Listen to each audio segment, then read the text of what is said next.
마태복음 16장 24절에서 28절 말씀입니다. 이에 예수께서 제자들에게 이르시되 누구든지 나를 따라오려거든 자기를 부인하고 자기 십자가를 지고 나를 따르는 것이니라.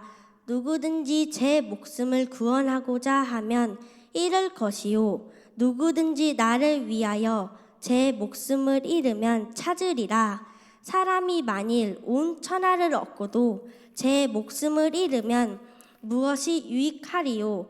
사람이 무엇을 주고 제 목숨과 바꾸겠느냐? 인자가 아버지의 영광으로 그 천사들과 함께 오리니 그때 각 사람이 행한 대로 갚으리라. 진실로 너희에게 이르노니 여기 서 있는 사람 중에 죽기 전에 인자가 그 왕권을 가지고 오는 것을 볼 자들도 있느니라. 아멘. 아멘. 살아계신 하나님께서 지금도 살아서 우리 가운데 거하심을 믿으시면 아멘 하십시다. 그 주님께서 오른손에 7뼈를 붙들고 7 금초대 사이를 다니시는 이가 오늘 우리 평택 순복음교회 안에도 오신 줄 믿고 그분을 마음껏 찬양하며 영광의 박수를 올려드리겠습니다. 우리 이 시간 전후 차호를 보시면서 주의 이름으로 사랑합니다, 축복합니다.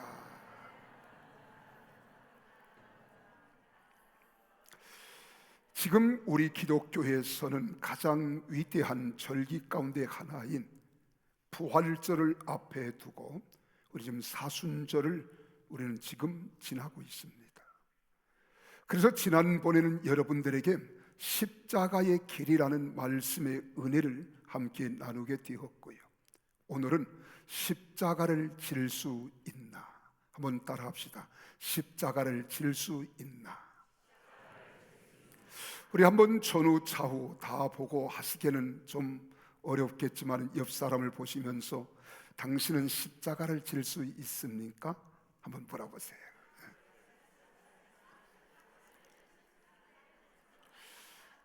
이렇게 질문을 던지면 어떤 분이 십자가가 뭔데? 이렇게 반문하신 분도 없잖아 있으리라고 생각합니다. 여러분, 우리가 이스라엘 민족을 가만히 보면은 그들은 정말로 이 주님에 대해서 우리만큼은 모르고 있어요. 그들은 유대교를 믿고 있기 때문에. 근데 예수 그리스도는 유대 땅 베들레헴에서 태어나시고 그리고 갈릴리 바다 주위를 중심으로 사역을 감당하시며 그리고 또한 예루살렘까지 올라오셔서 사역을 감당하셨습니다. 그래서 성지 순례를 가면은 예루살렘 그 지역을 갈릴리 지역을 우리가 쭉 돌아보게 되어지지요.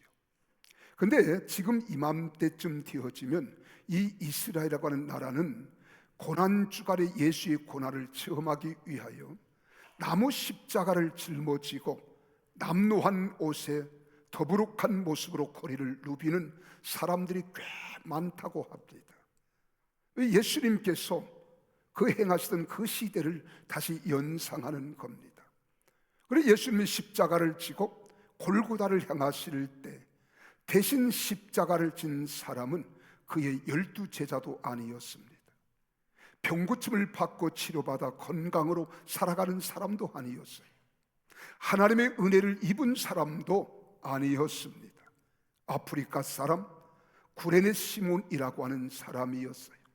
그도 자진해서 진 것이 아니라 마지못해 타인의 강요에 의해서 졌다고 성경 마가복음 15장 21절에서는 그렇게 기록하고 있습니다.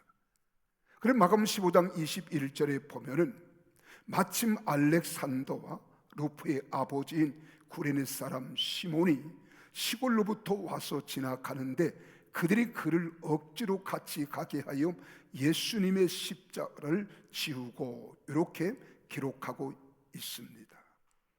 오늘 여기 본문 말씀에 우리 수아가 여러분 봉독해야 되는 이 말씀은 예수님이 최초로 죽음과 부활에 대해서 기록한 내용이 오늘 24절에서 28절에 기록된 말씀입니다.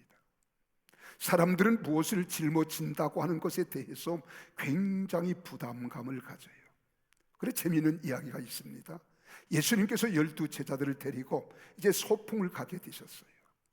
그때 우리 예수님이 뭐 반찬을 만들고 음식을 준비하고 분주하게 이렇게 만들어서 소풍을 가는 게 아니라, 얘들아 너희가 내일은 꼭 올 때에 돌 하나씩 가져오너라. 그래서 돌 하나씩 가져오너라. 그럼 베드로는 어디를 가시는데 왜 돌을 가져오라 하실까 궁금했지만은 돌을 가져오라 했으니까 조그마한 주먹보다도 작은 이 돌을 하나 주머니에 넣고 달랑달랑 왔어요. 어떤 제자는요 얼마나 큰 돌을 가지고 왔든지 안아도 이걸 들기도 힘겨운 이런 무거운 돌을 가져왔고, 어떤 사람 주님의 명령이니까 짊어지고 온 거예요. 그리고 이제 예수님께서 말씀하십니다. 저 높은 산에 올라가자. 그리고 올라가는데 베드로는 신바람이 났어요. 다른 사람들은 막 등에 걸머지고 가슴에 안고 낑낑대고 올라가는데 베드로는 조그마한 조약들 하나 주머니에 넣고 왔으니 얼마나 자신감 있었겠어요. 그리고 올라가는데 점심때가 됐습니다. 우리 주님께서 식사하자구나. 그리고는 하신 말씀이, 자, 자기가 가지고 온 돌을 다 내놓아라. 그래 내놓았더니 예수님이 축복기도 하시는 거예요. 하나님, 저들이 가지고 온 돌이 떡이 되게 하옵소서. 이렇게 기도하니까 등에 짊어지고 온 돌도 큰 떡덩어리로 변하고 가슴에 안고 온 이 돌도 떡덩이가 변한 거예요. 근데 베드로의 돌은 아주 조그만 조약들 하나 가지고 왔으니까 이건 한 입에 넣어도 충분할 만큼 조그만 떡이 된 거예요. 그런데 주님 말씀합니다. 누구든지 자기 떡을 남에게 주지 마라. 베드로는 쫄쫄 굶고 내려왔다는 거 아니겠어요? 그래 베드로가 각오합니다. 내가 다음에는 혹시 주님께서 돌을 가져오라 하면 내가 큰 걸 가지고 가야겠다. 근데 아닌 게 아니라 예수님께서 또 그렇게 말씀하는 거예요. 자, 내일도 어디로 여행을 가게 되었으니 다 돌을 가지고 오너라. 근데 베드로는 어제 자기가 고생한 걸 알거든요. 그래 조그만 돌이 아니라 정말로 감당하기 어려운 돌을 가지고 왔어요. 이걸 등에 짊어지고 그리고 낑낑거리고 목적지를 향해 갑니다. 그래서 주님께서 오늘 말씀하시는 거예요. 오늘은 자, 우리가 식사를 해야 되는데 자기가 가지고 온 돌로 저 무화과 나무에 열매를 향해 던져서 떨어지는 것으로 자기 양식을 삼아라, 그러는 거예요. 사람이 잔머리를 써도 한대요. 재미있는 이야기지만은 사람들은요 짊어진다고 하는 것 부담감을 느낍니다.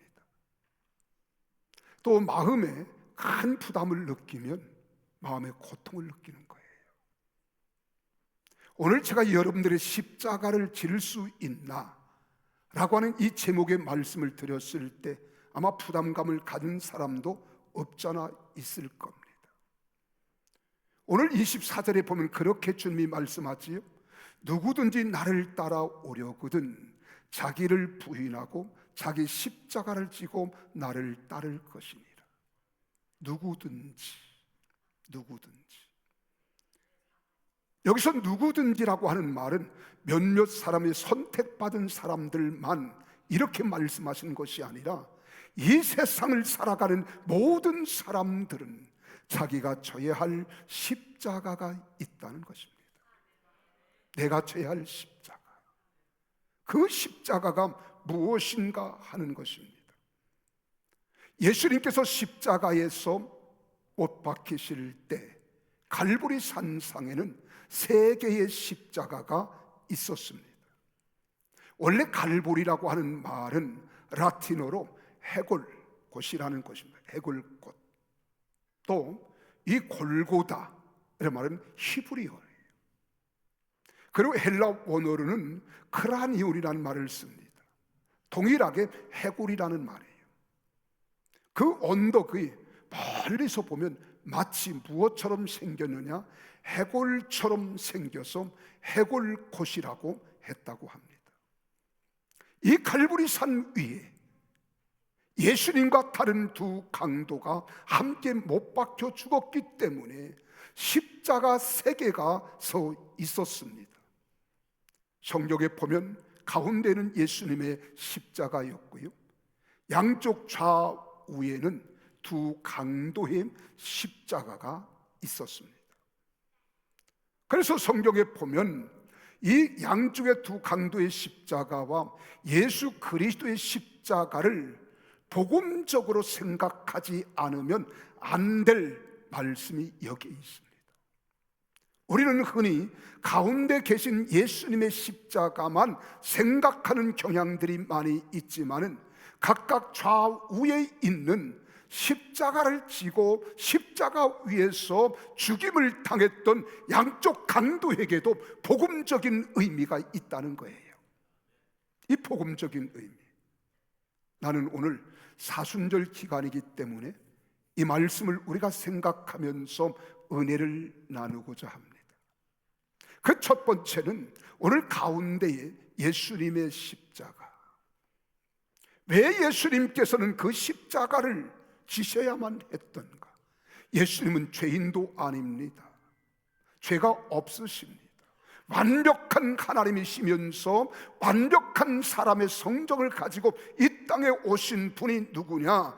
예수 그리스도입니다. 그 예수님이 왜 십자가를 쳐셔야 됐는가? 예수님이 십자가와 무슨 관계가 있는가? 우리는 질문을 던지지 않을 수 없잖아요. 원래 십자가는 저주를 상징하는 거잖아요. 죄인들이 지는 거예요. 한마디로 말하면 사형당할 때 쓰여지는 형틀입니다. 근데 예수님이 왜 그 십자가를 지셔야만 했는가? 예수님의 십자가는 딱 한마디로 말하면요, 죄와 사망의 법 아래서 단식하는 인류를 위해 죄와 사망의 법 아래서 한숨을 지으며 고통당할 나를 위해 십자가를 지심으로 구원하여 이루어 주신 것, 이게 주님의 십자가예요. 이게 주님의 십자가입니다. 그래서 이사야 53장 5절에서 우리 주님은 예수님이 이 땅에 오시기 700년 전에 이렇게 예언하신 거예요. 그가 찔림은 우리의 허물 때문이요, 그가 상함은 우리의 죄악 때문이라. 그가 징계를 받음으로 우리는 평화를 누리고 그가 채찍에 맞음으로 우리는 나음을 받았도다. 6절을 하면 우리는 다 양 같아서 그릇 행하여 제 길로 갔지만 여호와께서는 우리 무리의 죄악을 예수 그리스도에게 담당시키셨도다 하는 거예요. 그럼 가운데 예수님의 십자가는 어떠한 십자가입니까? 여러분과 나의 온 인류의 죄를 위해 돌아가신 십자가의 고통에 대해서 말씀해 주고 계시는 거예요. 예수 그리스도의 십자가 희생으로 하나님과 죄인된 우리, 조물주이신 하나님과 피조진 우리 인간이 하나 될 수 있도록 하나님께서 역사를 이루어 주셨다는 겁니다. 그래서 십자가는 처철한 희생입니다. 하나님의 사랑의 표현입니다. 하나님이 얼마나 우리를 사랑하시는가, 십자가 위에서 이런 고통과 고난을 당하시면서까지 여러분과 나를 사랑했다는 이 사랑인 거예요.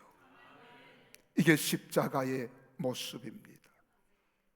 그래서 십자가는 교회의 상징입니다. 구원의 증표가 되는 겁니다. 우리 주님께서는 아버지께서 내게 주신 잔을 내가 어찌 마시지 않겠느냐고 하시면서 십자가를 지심으로 우리가 아직 죄인 되었을 때에 그리스도께서 우리를 위하여 죽으심으로 하나님께서 우리에 대한 자기의 사랑을 확증하셨다고 로마서 5장 8절에 말씀하고 있잖아요. 우리 한번 같이 읽어보실까요? 의미를 생각하면서 천천히 함께 읽습니다. 시작. 우리가 아직 죄인 되었을 때, 이 말씀을 이렇게 한번 읽어봐요. 내가 아직 죄인 되었을 때 그리스도께서 나를 위하여 죽으심으로 하나님께서 나에 대한 자기의 사랑을 확증하셨다. 이렇게 한번 우리 읽어보겠습니다. 시작. 내가 아직 죄인 되었을 때에 그리스도께서 나를 위하여 죽으심으로 하나님께서 나에 대한 자기의 사랑을 확증하셨느니라. 할렐루야.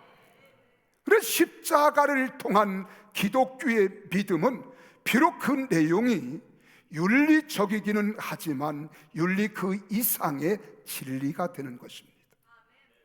신학적인 측면을 지니고 있지만은 신학 그 이상이 되고요, 사회적, 문화적, 정치적 색채가 있기는 하나 그 이상입니다. 그 기독교 신앙에서 중요한 것은 십자가를 통한 죄사함이에요. 예수 그리스도의 십자가를 통하여 내가 속죄함을 받고 의롭다함을 얻고 의롭다함을 얻은 우리는 정결한 백성으로 하나님의 자녀가 되는 거예요. 하나님의 백성이 될 수 있는 거예요. 하나님의 거룩한 권속이 될 수 있다는 겁니다. 그래서 로마서 4장 25절에서 말씀하잖아요. 예수는 우리가 범죄한 것 때문에 내줌이 되고 또한 우리를 의롭다 하시기 위하여 살아나셨느니라. 그러므로 그리스도인의 상징은요, 모세의 체험적인 불타는 가시덤불이 아닙니다. 십자가에 새겨진 2개의 돌판도 아닙니다. 그렇다고 7 기둥이 있는 촛대도 아닙니다.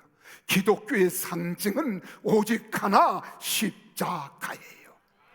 십자가. 이 십자가. 그래서 갈라디아서 6장 14절에 성경은 그렇게 말씀하고 있잖아요. 내게는 우리 주 예수 그리스도의 십자가 외에 결코 자랑할 것이 없으니. 예수 그리스도의 십자가만이 우리 자랑이라는 거예요. 그래서 십자가 무한 영광 일세, 우리가 찬송을 드리는 겁니다. 십자가가 나를 구원하셨고 십자가가 나를 자녀로 삼아주셨고 십자가를 통해서 하나님의 사랑을 우리가 엿볼 수 있는 겁니다. 그래서 예수님이 지신 십자가는 나와 여러분의 죄에 대한 하나님의 심판입니다. 내가 죄값으로 받아야 할 십자가, 내가 져야 할 십자가를 예수님이 대신 지심으로 예수님이 대신 나를 대신하여 심판을 당하셨다는 거예요. 그래서 죄에 대한 하나님의 구속의 은총입니다. 또한 부활과 영생에 대한 보장입니다. 그래서 이 말을 No cross, no revival 그런 거예요. 이 말은 십자가 없이는 부활이 없다는 거예요. 그래서 십자가는 우리 인류에게 대한 구원의 메시지입니다.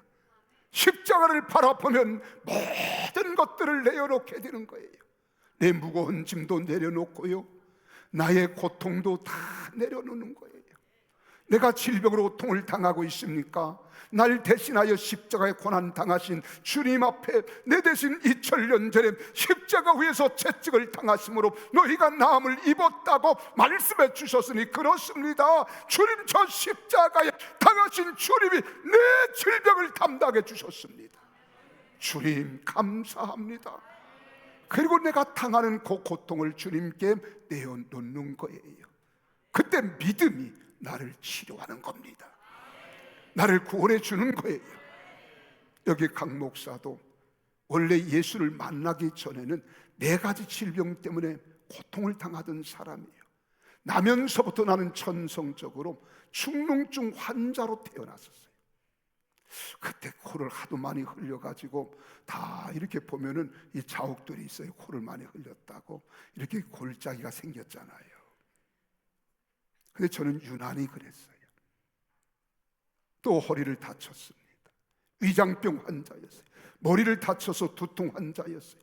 근데 예수님께서 내 죄를 담당하시고 내 질병을 다 치료해 주셨다는 최자실 목사님의 설교를 듣는 가운데, 그래, 내 질병을 담당해 주셨지, 내가 고통을 당할 이유가 없지, 이 아픔을 겪어야 할 사유가 없어, 나는 치료받았어.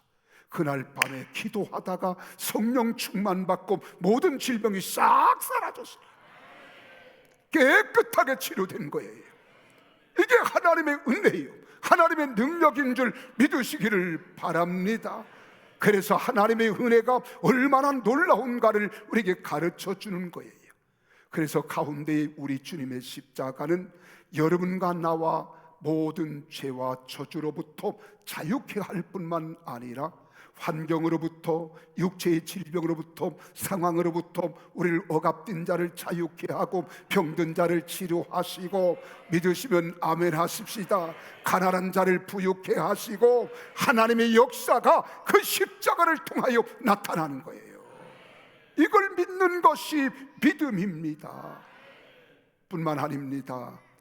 구원받은 강도는 자기 구원의 십자가를 졌다는 거예요. 구원의 십자가. 만약 이 강도가 강도짓을 안 하고 이 십자가의 형틀에 저주를 받아 사형을 당하지 않았더라면 구원을 잃었을지도 몰라요. 근데 그 십자가를 지고 골고다까지 올라간 거예요. 그래서 여러분, 로마서 6장 23절에서는 그렇게 말씀합니다. 죄의 싹은 사망이요 하나님의 은사는 그리스도 예수 우리 주 안에 있는 영생이라고 했습니다. 확증해 주는 거예요. 그러나 좌편 강도는 자기 죄에 대한 십자가를 졌다면, 우편 강도는 자기 구원의 십자가를 지는 거예요. 그래서 좌편 강도는 영과 혼과 육이 지옥으로 죽어갔으나, 우편 강도는 육은 죽었지만 영혼은 그리스도와 함께 십자가 위에서 낙원으로 옮김을 받은 거예요. 그래서 여기 좌우의 강도를 보세요. 좌편 강도는 당신이 하나님의 아들이라면 당신도 뛰어 내려오고 우리도 내려서 우리를 살려줘 보시오, 피하는거린 거예요. 근데 우편 강도는 우리는 죄를 지어 십자가를 친 것이 마땅하지만 저희의 나사렛 예수는 한 점의 죄가 없으신 분이 하나님께서 십자가를 지신 것은 내 죄 때문이다, 이걸 고백한 거예요. 그러면서 말합니다. 당신의 나라에 임할 때 나를 기억하소서.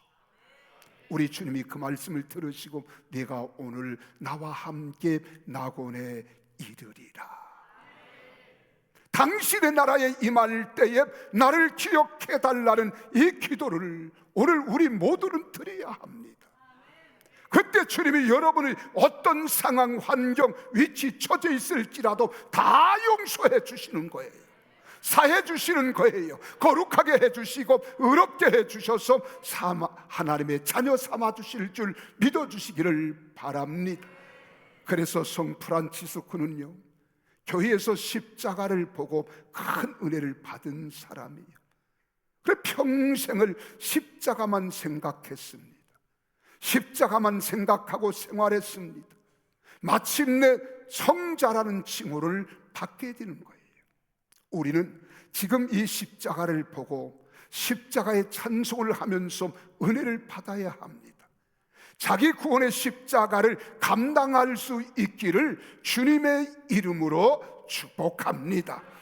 그렇다면 자기의 십자가를 지라 그러는데, 여러분의 십자가가 뭔가 궁금하잖아요. 십자가가 뭘까? 내 십자가는 뭘까? 한번 여러분 내 자신에게 가슴을 톡톡 두들겨 가면서 내 십자가는 무엇일까? 한번 내 자신에게 질문을 던져보세요. 하기 싫어요? 내 십자가는 뭘까? 사람들은 자기 십자가에 대하여 이해도 알지도 못할 뿐만 아니라 무관심한 자들이 많습니다. 사람은 누구든지 자기 십자가가 다 있습니다. 제가 다 열거할 수는 없지만 열거해 볼까요? 어떤 사람은 자기 십자가가 무엇인지도 모르고 교회만 오고 가며 신앙생활 하는 사람 없잖아 있습니다. 어떤 이는 자기 십자가를 바라만 봅니다. 어떤 이는 자기 십자가를 명상만 합니다. 어떤 사람은 자기 십자가를 노래만 하고 있습니다. 어떤 사람은 십자가를 목에 걸고 장식용으로 생각합니다. 그러나 예수님은 자기 십자가를 지라고 말씀하시는 거예요. 아무리 잘 살아도, 아무리 큰 은혜를 받았어도, 부귀 영화를 누리고 있어도, 아무리 많은 것을 배웠고 좋은 것을 가지고 있어도 자기 십자가는 다 있습니다. 그 십자가가 무엇인가를 우리는 알아야 됩니다. 자기 십자가가 없다는 사람은요, 바보 아니면 거짓말쟁입니다. 우리에게는 져야 할 십자가가 누구에게나 있습니다. 어떤 사람은 치매에 걸린 부모님이 나의 십자가일 수도 있어요. 나의 사랑하는 부모님이 십자가일 수도 있어요. 어떤 가정은 사랑하는 남편이, 사랑하는 아내가 내 인생에 십자가를 덜어줘야 할 사람인데 십자가가 되는 경우도 없잖아 있습니다.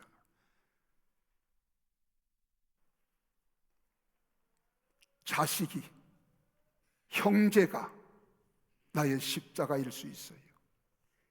어떤 가정은 가난이 십자가일 수 있어요.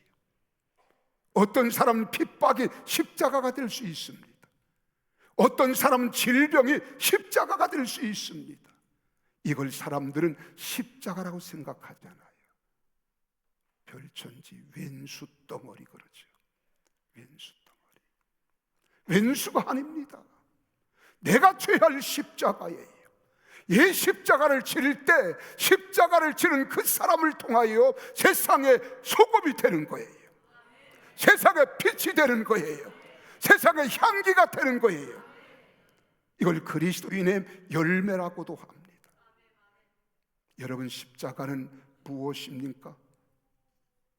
어떤 십자가이든 주님께서 주신 잔이라면 우리는 마다하지 말고 마셔야 됩니다. 짊어져야 합니다. 참고 묵묵히 지고 가야 하는 거예요. 또 자기 십자가, 구원의 십자가도 져야 합니다. 내 가정의 십자가를 져야 한다는 거예요.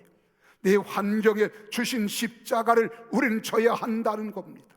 우리가 십자가를 지기 위한 정신을 크게 세 가지로 나눌 수 있습니다.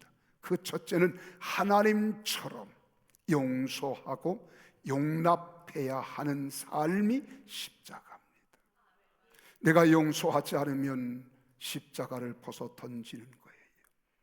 사랑하지 아니하면 십자가를 내 동경이 치는 겁니다.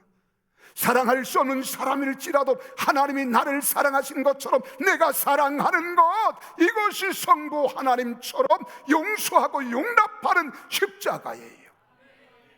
이 십자가 벗어 던지려고 하지 마세요. 둘째로 예수님처럼 희생하는 것이 십자가입니다. 예수님이 그 십자가를 얼마나 힘들어 하신 줄 아십니까? 너무너무 힘들어서 밤이 맞도록 찬 바위들을 붙들고 하나님께 기도할 때, 아버지, 이 잔을 내게서 옮길 수만 있으면 옮겨주세요. 그러나 내 원대로 마옵시고 아버지 뜻대로 되기를 원합니다. 이 대목에 가서 우리 주님이 흐느끼 우셨을 것 같아요. 아버지, 이 잔을 내게서 옮길 수만 있으면 옮겨주세요. 내가 짊어지기에는 너무나 힘든 십자가입니다. 고통의 십자가입니다. 괴로운 십자가입니다. 근데 주님이 이 십자가를 지라 하신다면 나는 꼭 질 수밖에 없습니다. 그리고 모든 것들을 포기하고 주님이 내 원대로 마옵시고 아버지의 뜻대로 되기를 원하나이다. 그리고 십자가를 지신 거예요. 어느 전도자는 나병 환자, 한센스 환자들이 사는 공동체 마을에 들어가서 복음을 전하기로 결심했습니다. 그건 외부인들이 출입이 금지되어 있는 곳이에요. 그래서 가서 열심히 복음을 전했지만은 복음이 먹혀 들어가지 않는 거예요. 식군둥하지도 않습니다. 반응이 없습니다. 당신은 건강하니까, 당신은 사지가 멀쩡하니까, 당신은 예수가 필요할지 몰라도 우리같이 버림받은 사람, 우리 천지, 천병, 하늘이 내린 저주를 당한 우리에게 무슨 예수가 필요하냐고 오히려 반박하고 핍박하는 거예요. 이때 이 전도자가 기도합니다. 하나님, 이들이 복음을 받지 않습니다. 어떻게 이 복음을 전할 수 있습니까? 그때 하나님이 그에게 지혜를 주신데 십자가를 주시는 거예요. 그 십자가는 내가 나병 환자가 되거라. 그럼 나병 환자, 한센스 환자의 피를 뽑아서 자기에게 수혈을 시켰어요. 그리고 한센스 자매님을 만나서 결혼을 했습니다. 자기도 시간이 지나고 세월이 흐르면서 머리가 빠지기 시작합니다. 눈동자가 빠지는 거, 코가 비틀어지고 손 마디마디가 무뎌지는 거예요. 그러나도 당신들처럼 당신들이 이 육체가 썩어질 육체가 중요한 것이 아니라 영혼을 구원하기 위하여 하나님께서 독생자 예수 그리스도를 십자가의 피로 톡 죽게 하셨는데 내가 취할 십자가는 바로 나도 당신들처럼 한센스 환자가 되는 거였다. 그리고 그의 모습을 보여주는데 그제서 온 공동체 사람들이 다 예수 앞에 돌아왔다는 이야기가 있습니다. 이게 십자가예요. 주 예수를 믿으라. 그리하면 너와 내 집에 구원을 얻으리라. 여러분, 내가 우리 가정에, 내 시대에, 우리 가문에 십자가를 져야 여러분 가정이 구원받는 거예요. 여러분 가문이 복된 가문이 되는 거예요. 우리가 이 지역사회를 위하여 우리 교회가 십자가를 칠 때 66만 우리 평택 시민이 그리스도께로 돌아올 줄로 믿으시기를 바랍니다. 이게 십자가예요. 이 십자가 지라는 겁니다. 세 번째로 성령님의 열매로 오래 참고 기다리는 것이 십자가예요. 하나님의 뜻이 이루어질 때까지 참고 견디는 것. 이 십자가 지는 게 너무 힘들으니까 사람들은 포기합니다. 안 된다 그러는 거예요. 그래서 성령의 9가지 열매 가운데는 오래 참는 인내가 있어요. 오래 참는다는 것은 열통이 나도 참아야 됩니다. 분통이 나도 참아야 됩니다. 내가 엄청난 수모를 당해도 참아야 되는 거예요. 이게 성령의 9가지 열매입니다. 그래서 찰스 티크라고 하는 사람이 대한 이야기가 있습니다. 이 찰스 단이란 한 불란서 사람이 친구가 죄를 지어요. 그래서 사형운동을 받았습니다. 그래 단도대에 올라 사형을 당하게 되었는데 그의 친구 시드니 가톤이라고 하는 미국인 변호사는 그 불란서 친구를 대신하여 죽기로 결심하는 거예요. 왜 그런 줄 아십니까? 자기는 홀몸이거든요. 아내도 없어요, 자녀도 없어요. 그런데 이 다니는 그렇지 않아요. 아내가 있고 형제 그리고 자녀들이 있었습니다. 그가 죽으면 그의 아내와 자녀들이 너무 괴로운 거예요. 그래 기도하면서 하나님 앞에, 하나님, 내가 다니를 대신해서 죽을 수 있게 해달라고 하나님께 기도하는 거예요. 그리고 사형 언도를 받고 죽기 전날 그가 변호사복을 입고 그리고 면회를 갑니다. 그래서 서로 접견을 해요. 그때 옷을 갈아입습니다. 그리고 다음 날 친구 변호사가 친구를 위하여 단두대에서 목잘림을 당하고 순교를 하는 거예요. 뭐 순교라기보다는 대신 십자가를 지신 거예요. 그 사형 집행이 전날 그는 하나님께 기도했어요. 주님이 그렇게 말씀하더래요. 요한복음 15장 13절에 기록된 것처럼 마음의 두려움이 찾아오고 염려가 찾아올 때 사람이 친구를 위하여 자기 목숨을 버리면 이보다 더 큰 사랑이 없나니. 이 말씀이 머리에 쟁쟁쟁쟁 들려오더니 가슴에 각인이 쫙 뛰더래요. 그래서 두려움이 사라지는 거예요. 염려가 사라지는 거예요. 그리고 담대히 사형을 당했다는 겁니다. 여러분, 우리는 십자가 무한 영광일세 찬송은 잘합니다. 영광이라고. 내 막상 십자가를 지려면 다 도피해 버리는 거예요. 벗어버리는 거예요. 외면하는 거예요. 그래서 우리 찬송가 439장 찬송이 있잖아요. 십자가 무한 영광 일세 요단강을 건넌 영원한 시골에.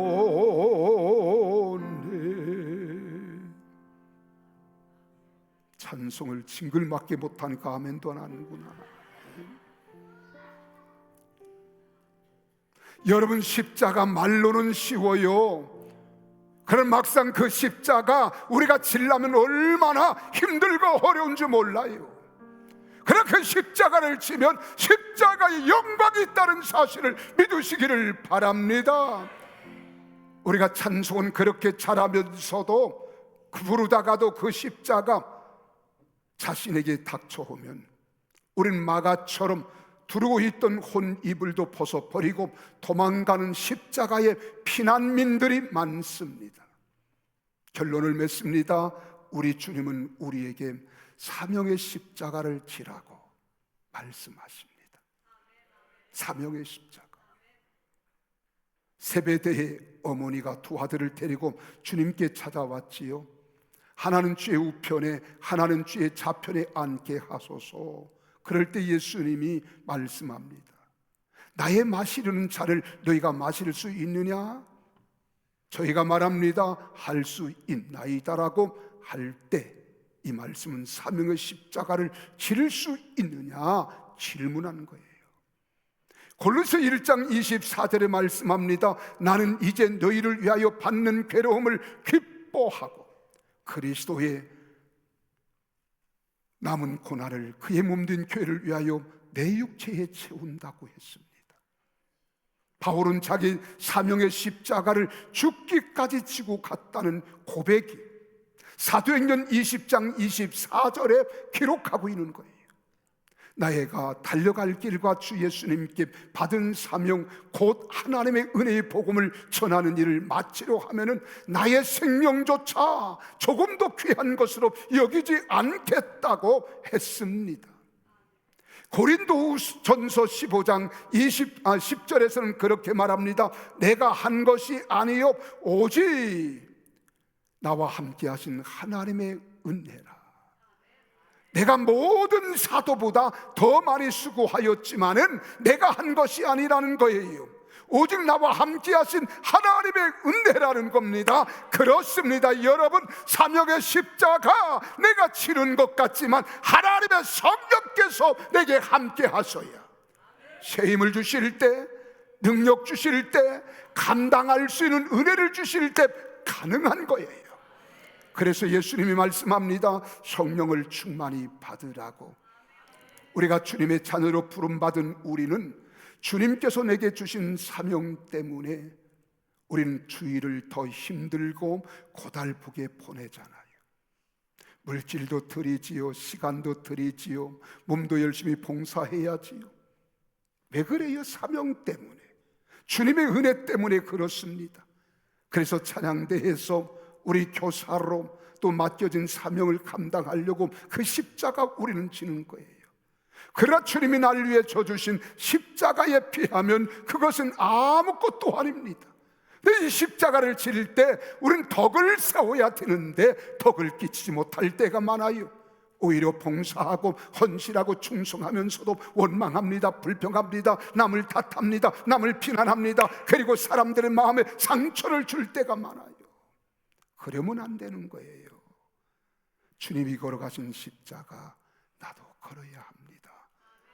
주님이 지라 하신 십자가 우리가 기쁨으로 지는 성도들이 다 되어야 될 줄로 믿습니다.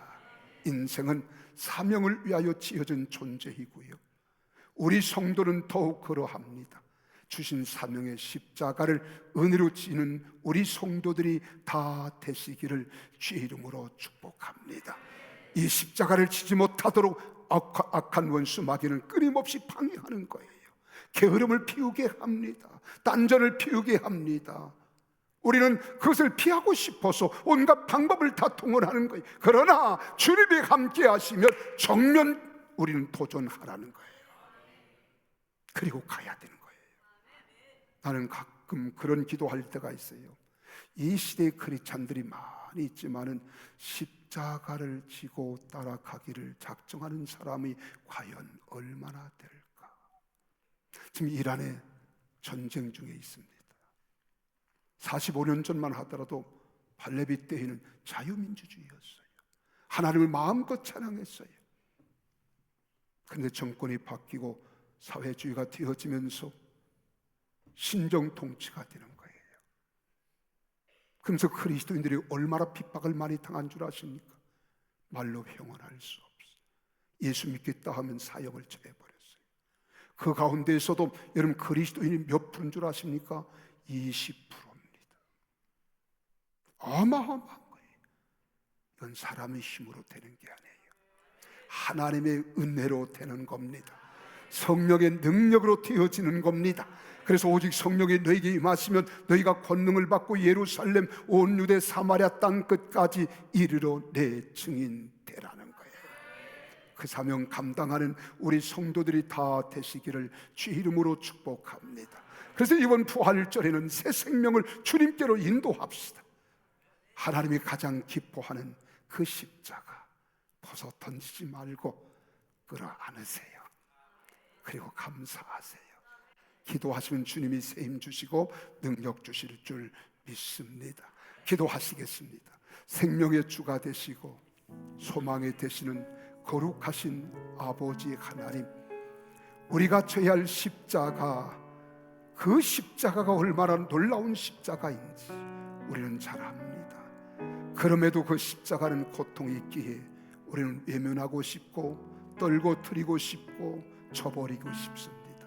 그러나 주님, 이길 수 있는 힘, 능력을 성삼위 하나님께서 받으시고 주시는데 우리가 성령 충만한 능력자들이 되어 이 십자가 외면하지 않고 짊어지고 나아갈 수 있는 성도들이 되게 하여 주시옵소서. 함께 하시고 영광을 받으시는 예수님의 이름으로 기도하옵나이다. 아멘.